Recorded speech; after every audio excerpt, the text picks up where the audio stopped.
కృప వల్ల సత్యభామము ప్రతి ఒక్క బిడ్డ ప్రార్థన వల్ల నా కుమారుడు బతకడంటే బతకడు అన్నారండి. ఇక్కడ వెళ్తే అక్కను కొట్టించాము పంపించమని అన్నారు. అన్నయ్య గారికి మెసేజ్ పెట్టాను. అన్నయ్య గారు కూడా హైదరాబాద్ వచ్చి నన్ను తీసుకెళ్లారు.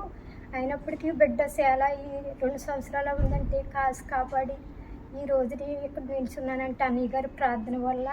అలాగే అండి అన్నయ్య గారు నా అక్కగారు కూడా కువైట్లో ఉంటారండి, బూర్తి శాంతకుమారి. ఆ అమ్మాయి ఎంతో వేదన చెందిందండి. గృహం లేదని భయపడక అక్క అన్నయ్య గారు ప్రార్థన వల్ల నువ్వు ఎప్పటికైనా కట్టుకుంటావు అన్నారండి. ఈ రోజుని 2 స్టేర్లు వేసుకుని కట్టుకుందండి. ఇప్పుడు మస్కట్లో సూర్ ప్రాంతంలో ఉన్నాం. రూబీ నుంచి ఇక్కడికి సుమారుగా 300 కిలోమీటర్లు. ఈ ప్రాంతంలో ప్రత్యేకత ఏంటంటే గల్ఫ్ దేశాల్లో డ్యామ్ చాలా అరుదుగా ఉంటుంది. ఇక్కడ మీరు చూస్తున్నటువంటి డ్యామ్ అనమాట రిజర్వేర్, నీటిని నిల్వ ఉంచడానికి మన భారతదేశంలో చాలా ఎక్కువగా మనకు కనిపిస్తూ ఉంటాయి డ్యామ్లు, రిజర్వేర్లు.